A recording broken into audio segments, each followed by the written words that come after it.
ईमानदारी से बिना किसी शर्त के गठबंधन का एक प्रस्ताव महागठबंधन के शीर्ष नेतृत्व को, खासकर राष्ट्रीय जनता दल को भेजा है। अख्तर साहब से उनके जो सेकंड लाइन लीडरशिप है उनसे उन्होंने गुजारिश की है। अब फैसला उन लोग को करना है कि उन लोग कहां तक जाएंगे। 15 साल से मैं पार्टी से जुड़ा हुआ हूं।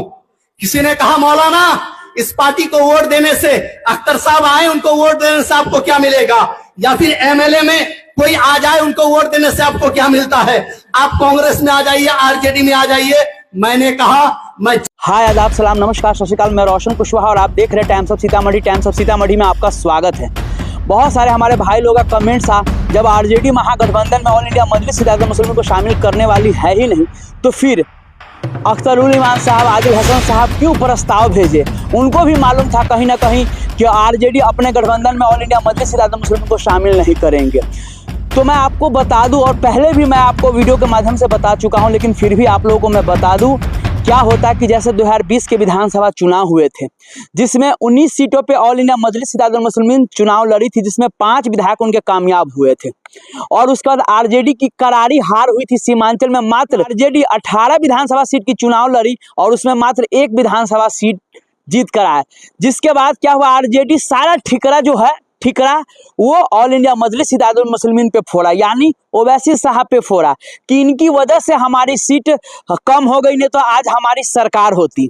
2020 में जो तेजस्वी यादव एलिगेशन लगाया ओवैसी साहब की पार्टी पे, ओवैसी साहब पे, इसीलिए पहले ही जो बिहार के प्रदेश अध्यक्ष अख्तरुल ईमान साहब प्लस राष्ट्रीय प्रवक्ता आदिल हसन साहब प्लस उसके बाद इंजीनियर आफ्ताब साहब, इन्होंने पहले ही प्रस्ताव भेजा है, क्योंकि इन लोगों को भी मालूम है कि वो गठबंधन में शामिल नहीं करेगा। लेकिन फिर भी होता है ना भैया, हम अपना बड़ा दिल दिखाया, आप भी दिखाइए।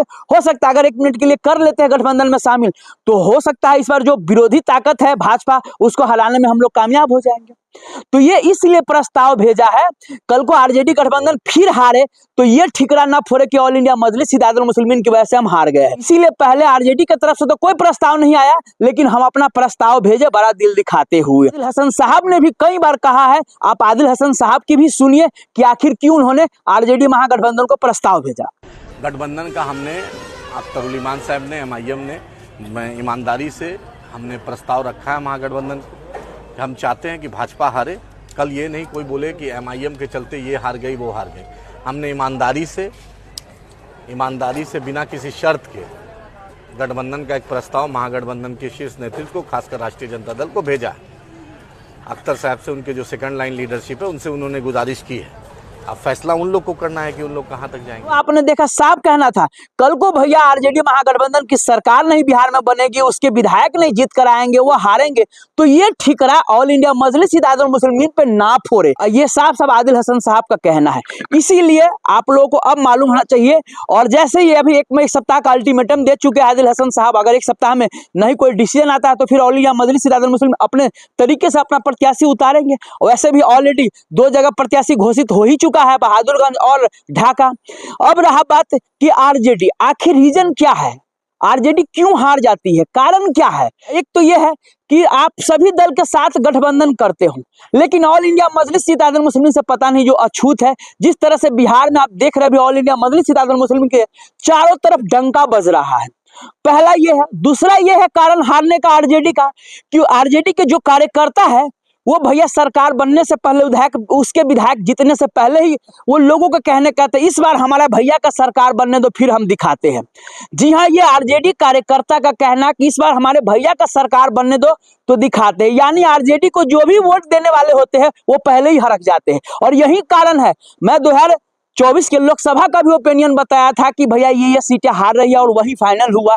और अभी भी मैं कह रहा हूं, अगर समय रहते तेजस्वी यादव को वाकई में सरकार बनाना है तो अपने कार्यकर्ता पे लगाम नहीं लगाए तो भैया इस बार भी दिल्ली दूर है।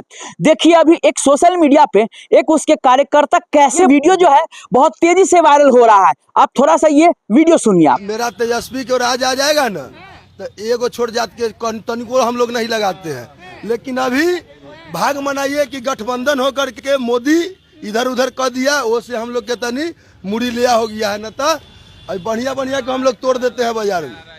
लेकिन भाग मनाइए कि मेरा तेजस्वी बढ़िया से सरकार बन जाएगा ना, उस दिन तो जयकारे रहेगा। तो आपने देखा कि हमारे सरकार बनेगी, तेजस्वी भैया का अगर सरकार बन जाती है तो फिर हम दिखाते हैं। मतलब क्या दिखाओगे भैया आप, समझ रहे हैं? इसीलिए लोगों को कहीं ना कहीं जो आरजेडी गठबंधन जो है सत्ता में नहीं आती, यही रीजन है, यही कारण है।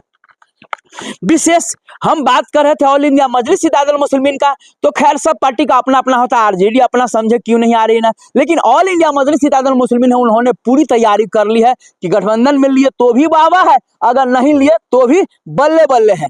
अगर आपको कल को कम से कम आरजेडी की सरकार बिहार में नहीं बनती है, तो ये तो कहने का मुंह नहीं ना रहेगा कि भैया ऑल इंडिया मजलिस इत्तेहादुल मुस्लिमीन की वजह से हम चुनाव हार गए।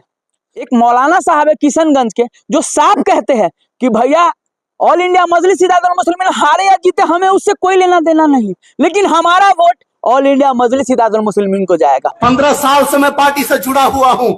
किसी ने कहा मौलाना इस पार्टी को वोट देने से, अख्तर साहब आए उनको वोट देने से आपको क्या मिलेगा, या फिर एमएलए में कोई आ जाए उनको वोट देने से आपको क्या मिलता है, आप कांग्रेस में आ जाइए, आरजेडी में आ जाइए। मैंने कहा मैं जब तक जिंदा रहूंगा, मैं एमआईएम अगर 100 मरतबे भी हारे तो मैं अपना वोट एमआईएम को दूंगा, और आने वाली नस्लों को मैं कह के जाऊंगा कि 100 नहीं 1000 मरतबा हार जाए, अपना वोट एमआईएम को देना, इसलिए कि मरना सबको है, मारेंगे वो मरेंगे हम, एक ना एक दिन मरना है, लेकिन जिंदा वही रहता है जो हक के साथ रहता है। मरने के बाद भी उसे याद किया जाता है जो हक के साथ रहता है, हक बोलता है, हक बोलने वालों का साथ देता है। और इस वक्त हिंदुस्तान में असदुद्दीन ओवैसी उससे ज्यादा हक बोलने वाला कोई लीडर नहीं है। अगर वाकई में जो ऑल इंडिया मजलिस इत्तेहादुल मुस्लिमीन के चाहने वाले हैं दीवाने, अगर ये समझ गए तो वाकई में आने वाले समय में बिहार में, जी हाँ, ऑल इंडिया मजलिस इत्तेहादुल मुस्लिमीन की ही सरकार होगी। ये इतना तो सत्य है, तय है। और या तो फिर ऑल इंडिया मजलिस इत्तेहादुल मुस्लिमीन जिसको चाहेगी उसको सत्ता में बिठाएगी। खैर ये तो वक्त आने पे पता चलेगा, लेकिन जिस तरह से, जी हाँ, जो पहला प्रस्ताव आदिल हसन अख्तरुल इमान साहब की तरफ से आरजेडी को भेजा गया, अभी तक तो कोई सामने से प्रतिक्रिया नहीं आया है। विशेष इस पे आप लोगों का क्या कमेंट राय विचार है, कमेंट करके जरूर बताएं। तब तक के लिए बाय बाय, टेक केयर, देखते रहिए टाइम्स ऑफ सीतामढ़ी।